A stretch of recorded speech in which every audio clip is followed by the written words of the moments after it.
Ехали, ехали и приехали. Ехали мы 4 часа. Лосиная ферма. Транспортное использование лосей. Ой, смотри, их выгуливают. В Костромской мы были, да. Вот, сказали, стойте, сейчас к нам подойдут. Мы доим лосих. Вот это вам на память. Поедешь опять вы. Были на экскурсии батюшка Петерем. Нельзя лосей держать. А нам что делать? А если бы не было бы еды, что было бы? Ой.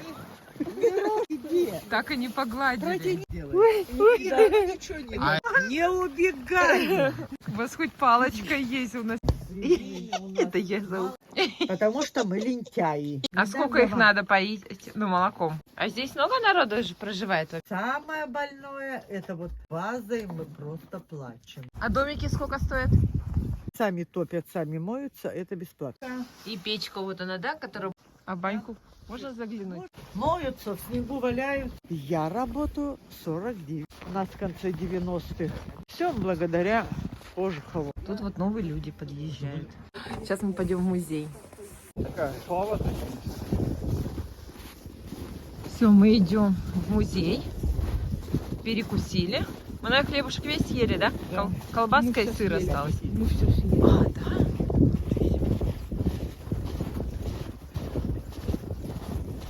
Ну да, видите, нам повезло с дорогой. Это еще мы почище наехали, потому что перед нами трактор ехал и все расчищал. Она все равно такая, как Рыхлая, да, не утоптанная. Ой, смотрите, какие старинные дома. Ну-ка, сейчас я сниму. Вот это сеновал. Там теплицы все в снегу. Ой, какие эти тропиночки там. Дровишечки. Это, наверное, банька. Нет, наверное, не банька, все-таки большие. Сетка там. Сетка, да. Беседка. Беседка там еще. Там на той стороне. Заручейная 7. Вот домик. Тарелка. Маленькая такая. А вот Такая маленькая девчонка, смотри. да. О, трактор. Еще домик. Не знаю, живут там, не живут. Пешочком. По реке? Да, в реке. Так, капюшон надеваем. Ух, тропинка. До конца заниматься? какая маленькая печерка здесь, а? Я-то привык не к такой. На Вуктыле печора, знаешь, таких штук на 10 умножай. Замерзла? Конечно. Ой, буран. Буран. Буран, ну и какие-то следы еще есть. Да не бойся, ты чё?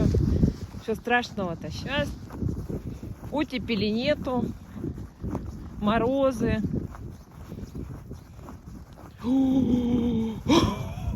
О, сейчас бы ледяночку-то. Но тут есть вот тропиночка, ступенечки. Тран-тара-тан-тан-тан. Аня, ну ты садись на пакет. А, у тебя спячка. Это называешь? Я думал, у тебя пакет. Я это делала всю свою жизнь. А, покажи хоть, я же не показывала, что ты делала. Анечка же мне подарок сделала. Сама делала. Сшила мне сумочку на трудах в школе. У них было. Покажи. Покажи. Ты хорошо ее распрями. Смотрите. Это мне подарок. Аханаба. И знак YouTube. Сама писала, шила.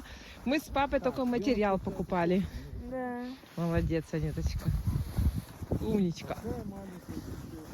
Красоту на маме сделала подарок. Так, а где у нас тут северный юг не могу понять? А, мы с севера приехали оттуда, да? Значит, юг там. Значит, она туда текет, что ли? А, печора-то на север текет. Туда. Туда текет. В музей спросим, куда течет. Ань, ты думаешь, в какую сторону течет река? Как они летом Так, давай посмотрим. Как они летом переходят?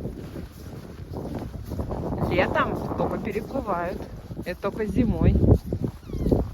Видишь, веточки специально стоят, это чтобы не сбиться с тропинки. О, смотрите, вода. Дай-ка. Видишь, сырая? А вот вот это веточки стоят, чтобы, ну, когда снег заметает, а по веточкам уже определяет, где можно пройти. А в другом месте нельзя пройти?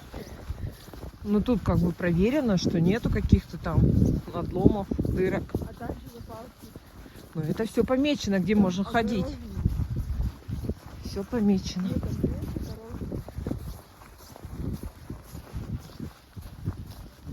А вон корабль, смотрите, аж стоит на берегу.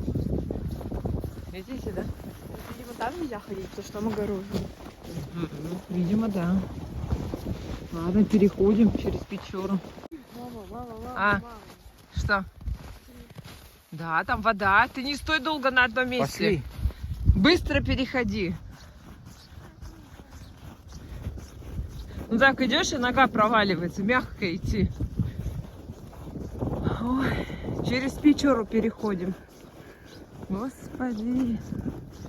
Мы только переезжали и переплывали, но никогда не переходили.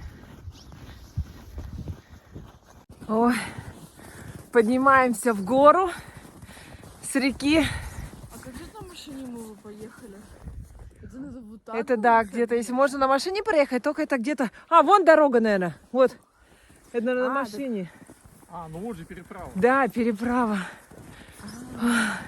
А мы еще вон будем подниматься в гору. Нам еще выше. Ну ничего, протопчемся. Хоп-хоп. Хей-хей, хей-хей-хей.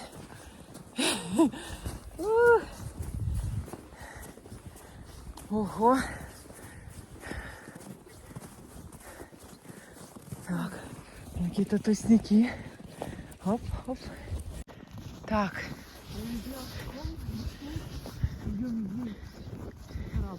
Ну где-то в каком-то. Нет. В диком охотники, наверное, что ли, может быть, не знаю. Охотники, возможно, нашли. О, лиственница. Она не была там, да? Да. Мы спасли ее, стали лечить. Медведь сильно ее задрал. Слушайте, а вон Печора открытая. Видите, вода? Вот. Вода. Ой, ладно. Идем. А, мы пришли. Вон природа написано. Только туда тропинки нету. Как туда идти-то? А, обойти надо. Кто хочет сократить, может сократить. О, какая беседка красивая. Оп. Не похоже. Вот главный вход. Слушай, даже кирпичный он гараж сзади заповедника. Не было бы круто, если бы тут у нас был бы дом. Печора. Или было бы круто? Да. О, добираться-то что? Зачем? Ага. Это речка рядом. Речка рядом, но далеко, очень далеко. Безверный заповедник. Ой. Слушай, а что какие-то названия неизвестно ли? Это что? Вот А, это Уральские горы. Их вершины, Это который здесь. которые Вот покажи здесь. вниз, да. А вот 1195. смотри, видишь? Вот лоси ферма. Ага. Экотропа тут есть, гостиничный комплекс даже. Это вот, наверное, предгостиничный комплекс, не говорили. А, да. Где? Где-то. Да. А вон беседки тоже, смотрите, белый мох, как у нас. Замок? Куда мы пришли-то? Никуда, все не работает. Я же сказала, что... А, надо позвонить, наверное. Это надо очень много Да. здоровья. Понятненько. Ясно. Мы только с Вуктылы заехали. Сейчас я ее тут покупала. Сейчас поляну надо накрыть. Да то, да то, да то, да все. Понятненько. Как дела? Никто не приедет? А ты знаешь, где мы сейчас находимся? Недалеко от Ухты. Где вы? Мы сейчас находимся в Якше. А что такое Якша? Да. Я даже не знаю, Вов, что такое у нас Якша. Якша это у нас от Троцко-Печорска еще туда южнее. Ничего себе. И что вас туда занесло? А мы поехали на лосиферму и тут плюс еще сейчас в музей зашли. Ой, как интересно. А от Ухты это сколько километров? Ну, 300. 300 с лишним или просто 300? А, вот 300. и товарищи, которые... Понятненько. Потом куда поедете? В Ухту. Накрываем столик. Все, давай, пока. Ух. Ой, какие сундуки старинные. То есть мы не одни товарищи-то приехали. Состоит из двух залов. Один зоологический, вот он здесь, и этнографический, вот он тут. Вы как бы сегодня в обоих залах побываете. Ну и, значит, осмотр экспозиции у нас начинается с зоологического зала. Ну, давайте вернем.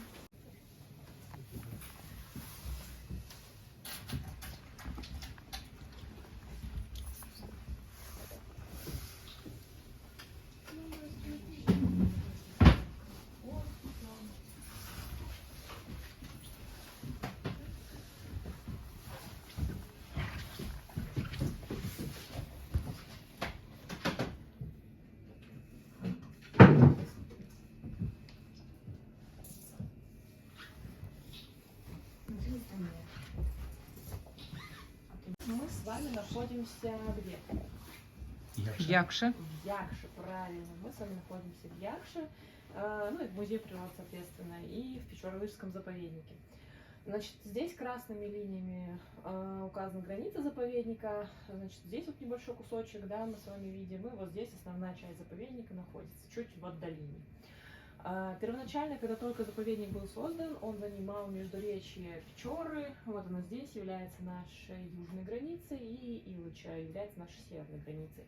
Это все было 1 200 000 гектар, но, значит, с течением времени границы заповедника менялись, и в 1951 году заповедник был сокращен до 93 000 гектар, вот здесь вот остался вот этот вот заповедный кусочек, остальное все из-под охраны было выведено. Значит, конечно, это был большой удар по природе, по заповеднику, по экосистеме, да, которая у нас здесь существует. И стали бороться за его восстановление, и только к 1959 году удалось, значит, доказать важность и необходимость сохранения здесь заповедника. И поэтому заповедник выглядит сейчас вот так, да, то есть вот эта вот часть равнинная, она обратно под охрану не вошла, ну, так как здесь уже были значительное сельскохозяйственное освоение, да, то есть это вырубки, дороги, поля, там, луга, все как бы для содержания там скотины все это использовалось, ну и, соответственно, охранять здесь стало нечего, да, с течением времени. Но все-таки, значит, у нас есть в заповеднике часть равнинного района, да, вот здесь тоже немножко равнинный ландшафт присутствует. Это такая как бы низменность, здесь много рек, много болот, еловые боры и сосновые боры, да, боры беломошники и зеленомошники. Видели такие? Да. Бор беломошник тоже встречали, да? Да. Вот, очень красивое, конечно, явление, но это лишайниковые боры, да, как бы их научное название именно лишайниковые, потому что они в основном состоят из лишайника. И, соответственно, лишайник дает им такой вот белый цвет. Тут у нас предгорный район, темнохвойная тайга, увалистая полоса, да, то есть это небольшие возвышенности, покрытые темнохвойной тайгой. Это то, что на Коми называют Парма. Знаете, слышали когда-нибудь про такое Парма название? Ну вот, это вот у нас вот тут находится. И здесь же, собственно, девственные леса в Коми, наследие ЮНЕСКО природное, охрана которого мы занимаемся, в частности, тоже, да, то есть это вот эта вот часть, плюс там захватывается национальный парк Юг-2. Там тоже эти леса есть. Здесь у нас горный район, и в горном районе у нас находится плато Май-Пупунер, да, вот здесь вот оно располагается. Были уже там? Нет. Хотите побывать? Ну, побывайте, значит. То есть это получается к вам самое ближнее, да? Не из Инты, а от вас, да, туда и лететь? Самое ближнее это из Троицко-Печорска лететь, да, вот сюда. Ну, иногда бывают рейсы из Ухты прямо, да, но они с заправкой в Троицко-Печорске. А если это наземный путь зимний, то это через Усть-Илыч, а если летний, то через Усть-Улью, вот так вот проходит. Ну и пеший путь, он вот вообще с этой стороны находится подход, там со стороны Свердловской области, и этот пеший поход на 14 дней, да, туда-обратно. Да, то есть разными путями можно дойти. Речка Печора, значит, у нас тоже берет исток с нашей территории. Это гора, которая называется Печери Терехсях, с обозначает гора, рождающая Печору. И горный характер река имеет до устья реки Волосница. Это вот здесь вот. И дальше начинается как бы среднее течение реки Печоры. Здесь Якши ее среднее течение считается, но она все равно довольно заглублена в ландшафт. Вы как сюда шли пешком или ехали? Мы пешком. Вот, значит, видели, да, что вы сначала вниз спускаетесь, потом опять поднимаетесь наверх. И вот, собственно, явление Печорская труба называется, да, что река у нас, она как бы в глубине находится. Вот. Много, значит, богато на разную рыбу. И вот у нас здесь несколько видов рыб представлено. Вы как рыбачите? Да? Едим. Едите в основном. Ну, тоже все должны узнать. Вот это кто, например? Хариус, конечно, вот это. Окунь. Окунь. Вот это. Плотва. А правильно, вот это кто? Щука. Щука, конечно же. Вот это. Налим, правильно. Здесь, значит, у нас ряд влажных препаратов. Можно подойти поближе, посмотреть. Вот это кто? Нет. Нет. Вот это. Две верхние рыбки. Кто это? Это хариус. Мальки хариуса. Хариус, да. Вот это кто? Это вот юшка есть. Нет. Ну или бычок, наверное. Бычок под каменчик, правильно. А вот этот вот кто? Налим. Вот это нет. Горбатый такой, полосатый, кто же это? Это семга. Вот, это стадия развития семги. Но она, да, действительно не часто теперь встречается, она краснокнижная, стала редкая, соответственно, практически полностью исчезла из... Ну, и у нас здесь Верховьев Печора, и она как бы все уже сюда не заходит. Бывает, встречается только в Илыче. И то мы каждый год считаем, сколько там семги у нас осталось, и не так уж и много, да, то есть есть меры, да, по восстановлению ее популяции, но они как-то слабо работают. Семга, к сожалению, у нас никак не восстановится. Вот это кто? Угорь. Нет. Минога. Минога, правильно. Это ледовито-морская минога, а это минога ручьевая. Вот такие в основном у нас здесь и встречаются. Вот это вот поднимается сюда иногда. И вот как раз возле Якши была выловлена вот такая. Это класс круглоротых, чуть ниже рыб. Вот у нее такое круглое ротовое отверстие, которым она присасывается к поверхности. Значит, 4 вида земноводных. Вот такая вот травяная лягушка, вот такой вот сибирский углозуб. Сибирский углозуб — это такая вот небольшая ящерка, реликтовый вид, да, то есть у нас его родословно ведет с динозавров, со времен динозавров, и интересно, у нее есть свойство. Она может переживать экстремально низкие температуры. Вот, то есть она длительную заморозку может пережить. Вот такой вот интересный. Ну, давайте дальше посмотрим. Здесь, значит, у нас кто? Это глухарь. Это глухарь, конечно. Да, то есть здесь у нас, значит, самец глухаря и самка глухаря. Между собой они довольно сильно различаются. У них в таких больших еловых навалах, вот как сзади, да, изображены вот такие вот навалы деревьев. И это в основном предгорный наш район. Вот там они живут и держатся. Соболь сейчас, значит, у нас, ну, тоже хорошо себя чувствует, размножается, и его много. Ну, значит, соболь редко забирается по деревьям, но когда забирается, то там у него может случиться, значит, судьбоносная встреча и любовь с первого взгляда с куницей. Куница — это вид близкородственный, но все-таки это два разных вида, и у них появляется потомство, которое называется кидос или кидус. Знаете про такой? Никогда не слышали? Ну, кидус — это, значит, гибрид. Он может сочетать в себе черты соболя, черты куницы, и либо быть практически полностью идентичным одному или второму по виду, по внешнему виду. Вот. Ну и вот эти гибриды, они обладают интересным свойством, что у них нет ограничения, как у других прочих гибридов. Да? То есть гибриды обычно не могут размножаться, у них максимум одно поколение, и как бы все. Это не характерно для кидусов, да, они могут скрещиваться между собой, могут скрещиваться с соболем, могут с куницей. Сами видите, большие, да, с небольшого ребенка. И поэтому им нужна большая территория, чтобы питаться, чтобы найти себе пропитание. И, соответственно, они не потерпят конкуренцию, их много не может быть. Далее, это вот ночные хищные птицы здесь. тоже представлены в многообразии. От самого маленького представителя, вот такого вот маленького воробьиного сычка, который размером не больше воробья, до самого крупного представителя, это филин. Размах крыла у филина достигает 2 метров. Как вы думаете, сколько он весит? Да, 7, наверное. 37 многовато. 7, наверное.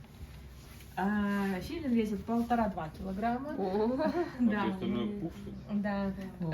Ну, самки они потяжелее до 3 килограмм. Ну, в принципе, да, он довольно легкий. 30 рублей. Выглядит объемным за счет вот этого оперения. Оперение позволяет ему бесшумно летать. Это действительно так, они летают вообще абсолютно не слышно. Это вот инструмент их охоты. Внизу, значит, у нас чучело медведя, молодой маленький медведь, ему примерно 2-2,5 года.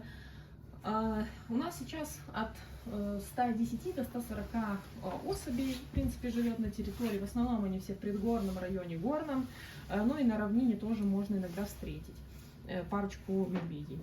Но в целом они как бы стараются держаться подальше от всех вот скоплений человеческих, ну, в том числе туристических маршрутов. Барсуки у нас тоже встречаются, но постоянно на территории не живут, они сюда только приходят.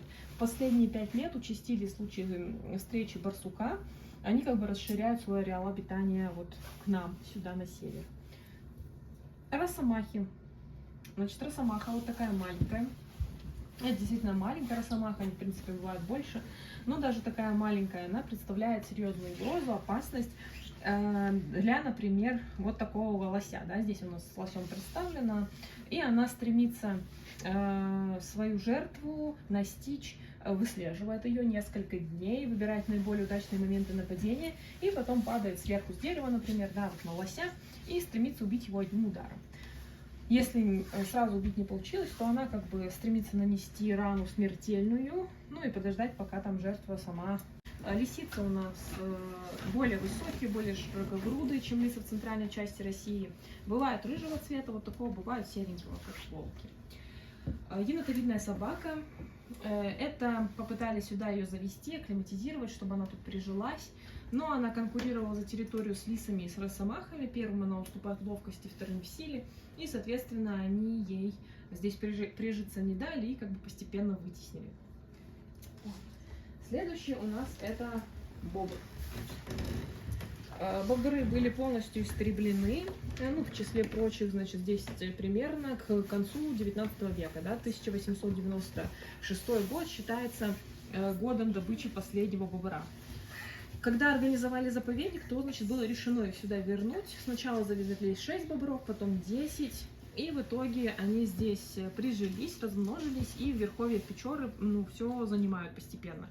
И постепенно восстанавливают свои прежние ареалы обитания. Они были очень обширные, очень большие. Здесь раньше было бобриное царство, прям их было очень много. Но постепенно вот они все закончились. Куница. Собственно, да, пара для соболя, вот они здесь, 2 вида, да, тоже, ну, вид 1, а варианта 2, да, то есть это зимой куница, а это куница летом. Куница здесь с основной своей добычей это белка. Белками питается в основном вот куница, и также она вид мигрирующий, потому что и белки тоже вид мигрирующий, они как бы передвигаются. И куницы, соответственно, стоят за ними, где они встречают вот соболь. Много. В основном они все на пролете, да, то есть они у нас не живут, а как бы пролетают мимо. И вот мы их всех фиксируем у себя. Зафиксировали даже однажды вот канадскую казарку, вот она там наверху. Это вот единственная была встреча, и больше таких встреч не было.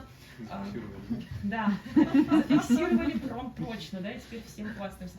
Но это вот охотник местный добыл, она была окольцована, и, собственно, по кольцу и стало понятно, что она из Северной Америки к нам прилетела. Да. Внизу энтомологический стенд, то есть это насекомые, они типичные для наших мест. Из краснокнижных редких только вот жуки-бронзовки, больше редких прямо нет. Живут они в лесу в основном, все питаются тоже в основном лесными дарами, то есть это кора, древесина живая, ну, или там уже, ну, из мертвого дерева, потом хвоя, листва реже. У нас воробьиные птицы, отряд воробьиный, очень много, 250 видов воробьиных птиц у нас здесь можно встретить. Каких-нибудь встречали? Снегири, Снегирей, кого еще? синица, Синица, вот такая или такая? желтенькая. Угу. Какого, кого еще? Трясогузку встречали? Вот такую вот поползень. Оползень. Редкая встреча. А свиристели видели? Мне кажется, да. Они эти черноплодку у нас все съедают. Да. С свиристелями такое случается. Потом их еще можно собирать, как в корзинку они лежат на земле. Кого еще? Клистоп видели? Вживую нет. Клисты, таежные попугаи, так называемые, они вот цветов бывают зеленого, бывают красный, красивый бывает. Здесь вот у нас такая небольшая тоже экспозиция, это кукушонок вместе с папой, да, самец горехостки воспитывает вот такого большого детенка.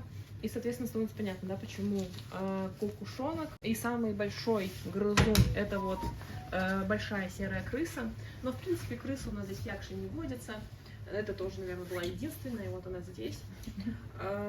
Легенда гласит, что крысы предпочитают не доезжать до Якши, а их обычно сюда привозили на больших баржах зерном через Троицко-Печорск. И вот, что они прыгают за борт в районе Троицко-Печорска, лишь бы сюда не ехать. Вот. Не приживается. Значит, далее у нас семейство кротовые, землеройковые. Они питаются насекомыми. Слава богу, ограничились только 2. Значит, прозвучали взрывы, образовалась воронка, да, она со временем водой заполнилась, это озеро и сейчас есть, местные его называют мило довольно, да, называют ядерное озеро. И мимо этого озера была сезонная миграция лосей. Спустя 5 лет стали появляться вот такие мутации. Не только лоси побелели, но и белки, да, вот там вот на стене вот вариации различные, аномальные окрасы шкурок белок. То есть белки стали самые разные, там, в полосочку, в крапинку, и даже белки в квадрате появились. Нормальная мутация это вот такая, да, естественная, это белка альбинос. То есть в природе вот тоже встречаются такие, и вот обычно они выглядят так, да, это либо отсутствие пигмента, либо его недостаток. Здесь, например, у белки отсутствует пигмент в глазах, но есть частичный пигмент в ушках, хвостике, да, то есть частичная пигментация сохранилась. Белки обычные выглядят таким вот образом. У нас встречаются и белки-летяги, бурундуки есть. А вот это кто, как считаете?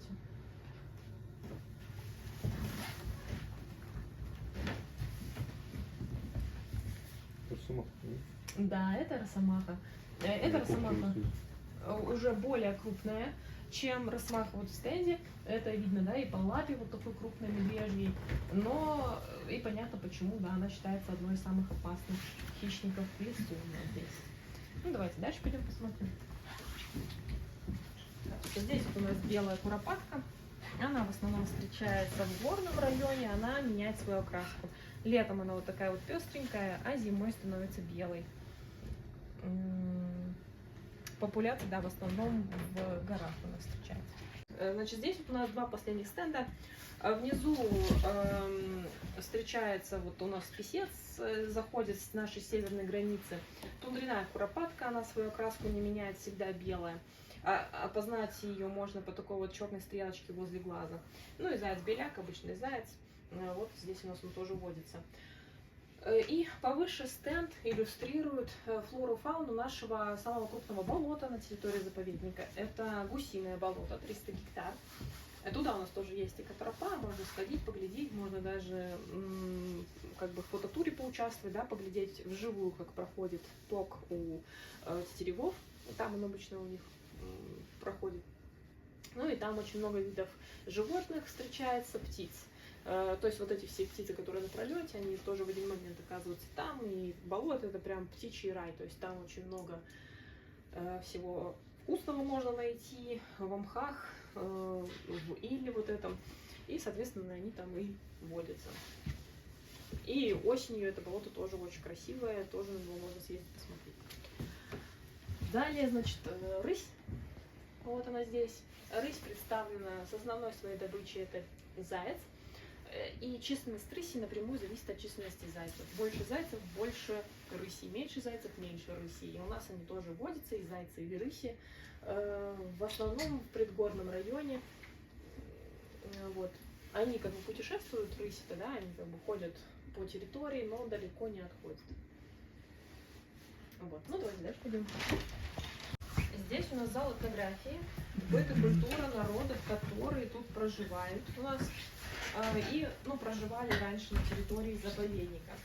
Ну и первый стенд у нас иллюстрирует Медвежью пещеру, находки Медвежьей пещеры. Вот она, Медвежья пещера сама. Это стоянка древнего человека. Самый первый человек у нас здесь появился примерно 19-20 тысяч лет назад. Да, это эпоха Плейстоцена. Были там найдены многочисленные кости пещерного медведя, и черепа, и, собственно, кости его скелета, рога овцы-быка, кости шерстистого носорога, пещерного льва. Очень много и в изобилии. То есть это такая ценная была археологическая находка. Здесь вот дальше у нас мансийский идол. Да, то есть такими идолами Манси обычно обозначали свою территорию, охранный идол. Скорее всего, ему жертвы никакие не приносились, это просто идол, который именно вот охранял, да, либо там амбары с добытыми шкурами или там прочими промысловыми вот вещами, либо огораживали территорию, там, например. Значит, здесь вот у нас карта. По Печоре у нас живут в основном, ну, в основном это русские деревни, в основном старообрядческие, да, то есть вот они селились и здесь. Коми народ, он в основном живет вот по Илычу, это видно по названиям деревень, да, например, Шажим-де-Кост, Сарь-Юдин, Исперет, ну и вот такие вот названия. А Манси, они первоначально занимали вот эту вот территорию, но постепенно, исторически, они вот сдвигались сюда или на север и в основном теперь проживают за Уральским хребтом. Далее здесь вот можно посмотреть на свидетельства, доставшиеся нам из экспедиции, то есть это старообрядческие книги, да, священные тексты, рукописные, вот 2 рукописных и 1 печатный. Были найдены также вот старообрядческие четки такие, да, называется листовка, и иконы, выполненные в технике литье из меди. Только такие иконы вот считаются старообрядцами священными. А вот иконописного мастерства они как бы не признают. В центре здесь у нас это как бы считается изба, традиционная культура русского севера.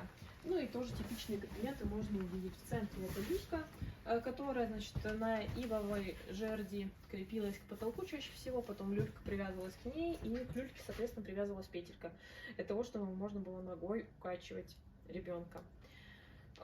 Ряд предметов тоже, которые в быту служили: челноки, например, блоки векошки, это части от ткацкого станка, да, вот фотография его. Самого станка у нас полностью не сохранилась, есть только части вот здесь. Подставка под утюг, да, беспроводной, вот он здесь. Потом колодки, лапти, колодки еще раз, еще 1 утюг, и вот тоже предметы для стирки и глажки. Гладили при помощи вот такого предмета, да, как бы наматывалась ткань и потом по поверхности каталась до размягчения ткани, и таким образом она выпрямлялась. Вот. Далее, значит, рыболовные снасти, морда, ловушка для рыбы, сюда рыба заплывает, выплыть обратно не может, и, соответственно, таким образом происходит лов.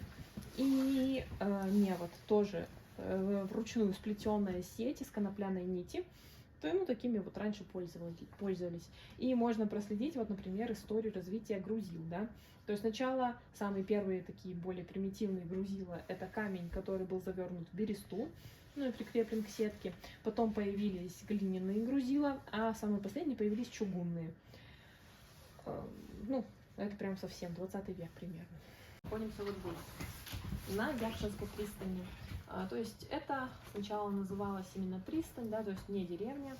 Деревня Якши стала довольно поздно, в начале 20 века примерно. А с 1740-го известно как именно Якшинская пристань. И это были очень такие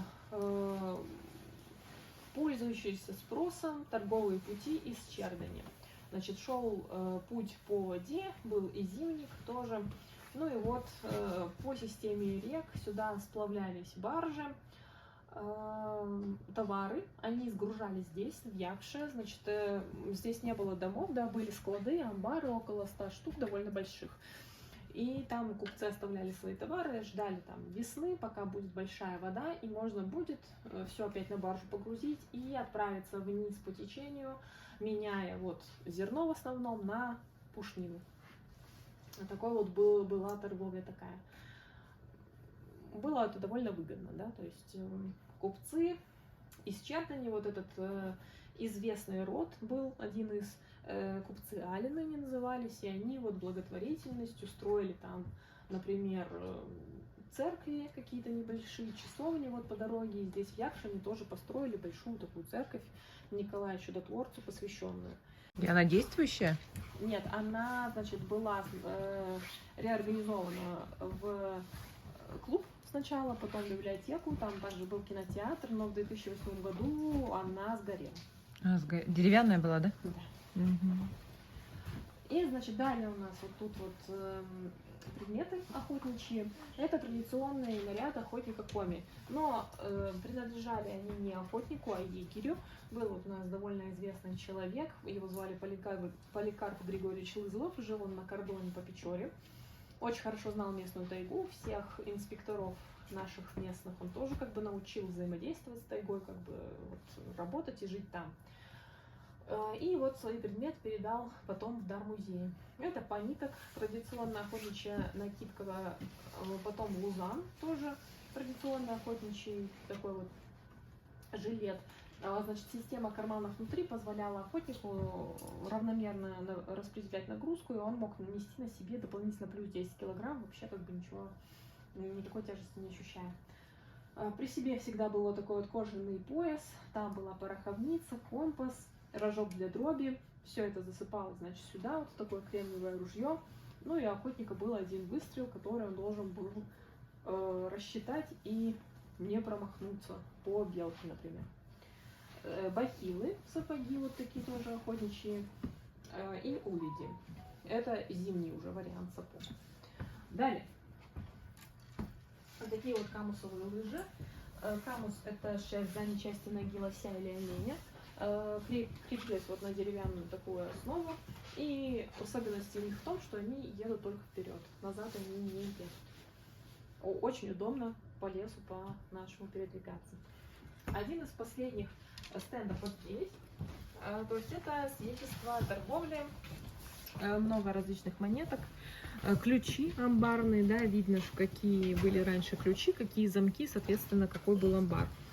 Ну и ружейные гильзы, пушечные гильзы — это свидетельство гражданской войны, революции, интервенции, да, то есть здесь у нас были англичане, французы, и были сражения, и, соответственно, вот такие вот напоминания об этом остались. Самый последний стенд, что вот это история создания заповедников в документах. То есть тут была у нас экспедиция, и вот как раз-таки после этой фотографии той самой экспедиции 30-го года, ну, 29-го года, после которой создали заповедник. Организовал эту экспедицию вот этот человек, Франц Францевич Рюгер, и, соответственно, вот документы, которые свидетельствуют о создании заповедника. Ряд исторических фотографий, и вот интерес представляет вот это наверху, да, фотография большая, панорама деревни, мы с вами находимся вот здесь вот. Раньше перед музеем стоял вот такой амбар довольно большой, это как раз один из тех купеческих амбаров, но постепенно берег разрушался, и, соответственно, амбар тоже не удалось сохранить, он как бы разрушился. Ну, вы видите, да, что облик деревни, в принципе, отличается от того, который можно сейчас встретить. Тут раньше были вот такие двухэтажные дома, была больница на 10 коек, значит, пекарня, несколько магазинов, детский сад, школа, интернат и даже церковь, да, она вот тут за елками, ну, которая стала клубом в 1954 году, но тем не менее она все еще была. И облик деревни, конечно, изменился, да, вы сегодня к нам пришли в гости, видели, как выглядит деревня. И вот запоминайте, возможно, через несколько лет, если вы вдруг решите опять нас посетить, вернуться, то все опять изменится. Так что вот. Какую сторону? А? Какую сторону изменится? Скорее всего, лучшую. Вот. Конечно. Мы надеемся, что лучше. Ну все, здесь мы с вами завершаем нашу экскурсию. Большое спасибо за внимание. Спасибо. Там пупунёк столбы, да, из чего состоят серицит, кварцит и сланец. А это свинцовая руда. Вот ее раньше здесь добывали, пытались добывать. Но это было, ну, у нас месторождения такие небогатые, в общем, это невыгодно, и, соответственно, как бы этим не занимаются. Но вот это у нас тоже есть. Вот это кулер, да? Ничего себе.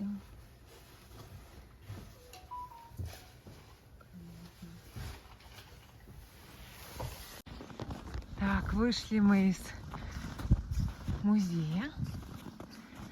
Хотели дойти вот до той беседки красивой. Там сказали, когда экскурсия поехавшая, туда можно. Но я там не нашла никаких тропинок. Может быть, занесло?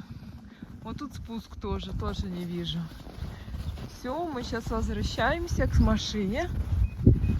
Будем переходить через реку.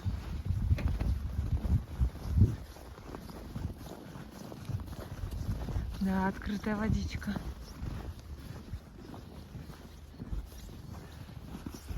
Оп. Красота, да. Давайте. Ой, я немножко оступилась и сразу провалилась. Так что тут Ой. На буранах катается. И вон на буранах тоже. То есть аккуратненько надо. И сразу раз и проваливаешься. Не-не-не, вот дома в Ухте, в лесу вот в этом, знаешь, как мы шли? Нет. Это ужас. Вот в этом лесу. Ты просто вот так идешь, либо как раз, два, просто вот все время проваливаешься. Ну, ползи. Папа все названивает, всех поздравляет с 8 марта. Ух, через реку перешли, ничего не показала, потому что была в прямом эфире. Ой. Так что на видео ничего нет. Вот как нас Так заморозилось. заморозило. Да, сейчас их положу в кармашек. Все, машинку берем.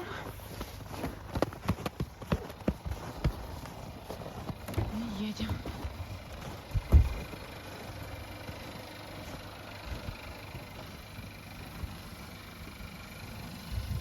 Ой. Так, время 15:20. Мы выезжаем.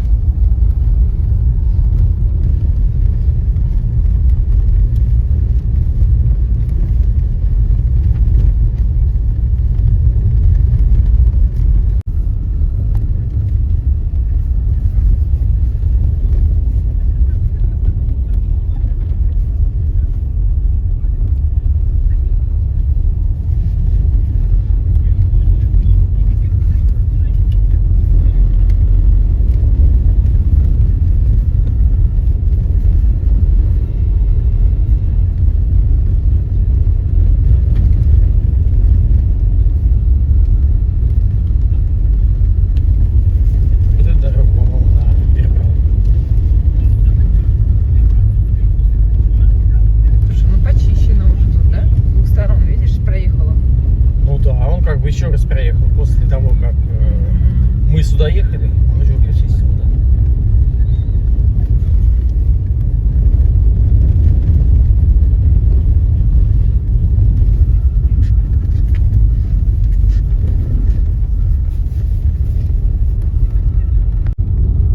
Так, мы тут прямо с рейсовым автобусом встречаемся. Или нет, не рейсовый, заказной. Нет, Троицкий Печорск, Троицкий Якша. Печорск, Якша, да. Ничего себе. Ну все, разъехались.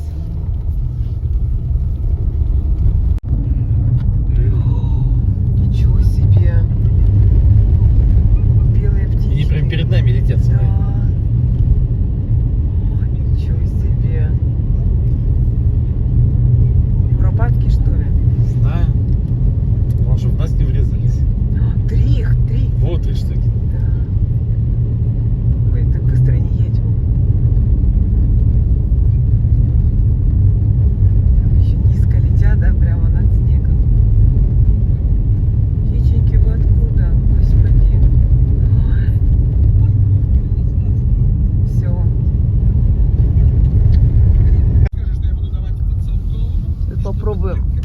зайти, спросить, вроде как. В комментариях увидела, что тут можно перекусить. Хорошая столовая. Ну, главное, нигде не написано, что какая-то столовая, еще что-то есть. Сейчас зайдем, узнаем. Здорово, что можно взять и перестроить маршрут. Это ЗАГС, у них написано, или суд, что-то типа такого. Ну вот это вроде гостиница, да? Ну да, сейчас зайдем, узнаем. Где вы тут столовую увидели? А сейчас вот сюда. Сейчас все мы одеваемся, потому что мы в машине, когда едем, раздеваемся. Что кажется? Нет нифига. Нет, нифига, да что, комментарий же не просто так пишется. Сейчас узнаем. Вова не верит, что тут что-то есть. Подозрение у него. Сейчас узнаем и развеем все ваши подозрения.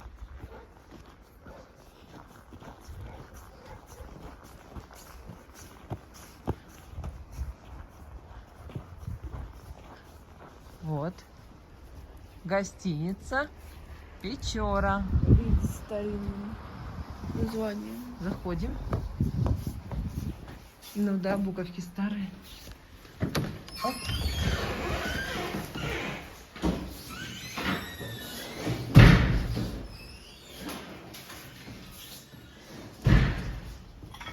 Все знать. Магазинчик.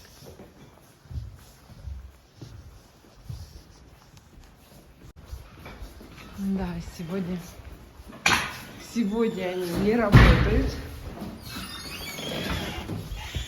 Именно сегодня столовая не работает. Меня никогда не подводит. Моя тоже. Нет, но именно сегодня не работает. А вы уверены, что мой телефон за 20? А вы заметили, какая красивая тетенька сидит там? Так красиво. Какая-то глухомань. Нет, я спросила, еще есть тут столовая? Она говорит, только у нас, говорит, только здесь, больше нигде нету. И она говорит, горячий хлеб еще, там можно по булочке перекусить и чай попить. Давай. Она говорит, на Южной. Конечно, мне это ни о чем не говорит слово Южная. Я думал, там дальше, нет? Где-то на Южной. Столовая не работает. Заедем в Пятерочку, что-нибудь здесь закусим.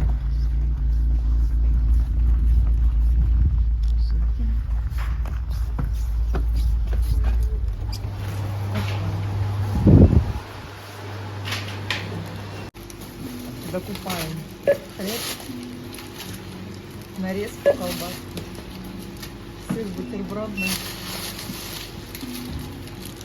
фиг, семечки, ветло, это Аня. Она сама выбрала. Это Аня, наверное. Папа себе чай взял, уже. Это кому? Мне. Ну, можно кофейку здесь, наверное. 47,80, 52,33. Где крыша?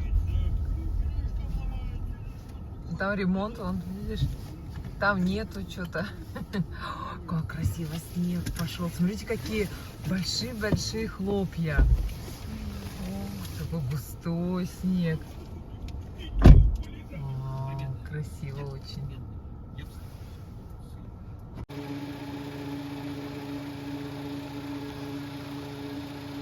Снег кружится, Китай. Сейчас, знаешь, для кого плохо снег? Кого? Для Якши. Для Якши? Все занесет там, наверное. Да.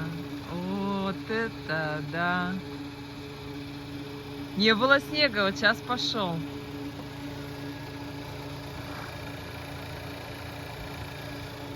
Ладно, сейчас зайдем, посмотрим, можем ли мы там перекусить. Нет доступа к сейфу. Объект под охраной, видеонаблюдение. О, да, боже, ничего себе. Ничего себе. Кофе можем взять. Отлично.